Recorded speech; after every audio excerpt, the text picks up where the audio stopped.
The Death of Forever by Darryl Reanney. Book excerpt. The evidence then converges towards a time about 4,000 to 8,000 years ago as marking out a change of state in human evolution, a transfiguration of psychology whose consequences reverberate down to the present day.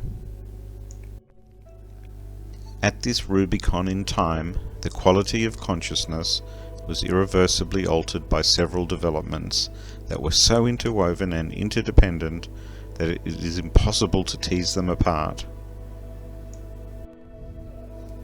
Man learned to externalize the inner workings of his mind in symbols on impressionable materials like clay, thereby fashioning a mirror to his own consciousness.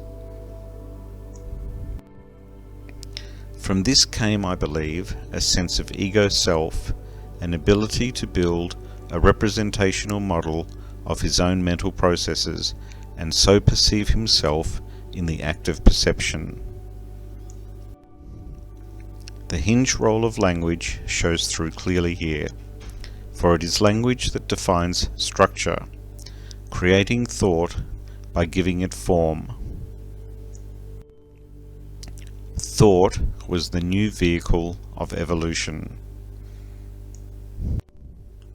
As the hunter-gatherer lifestyle was replaced by city life, new possibilities, new concepts were born at an accelerating rate. The newly emerging ego did not operate in the old world of direct perception. Increasingly it operated in the new world of symbols, a world in which more and more verbal images came to represent ideas like work, truth, guilt, God, that had no existence outside the mind. The outer life of physical action was replaced by an inner life of conceptualization, and this inner life acquired a reality, a momentum of its own.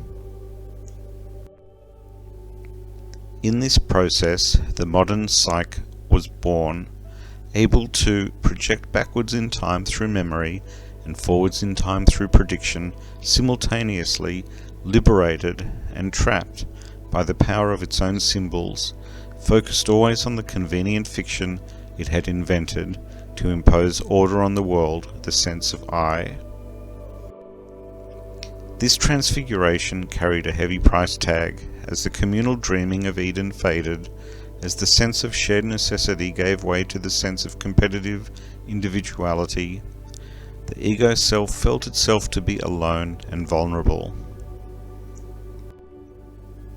For the first time, it saw and recognized a new and terrible image, the spectre of death.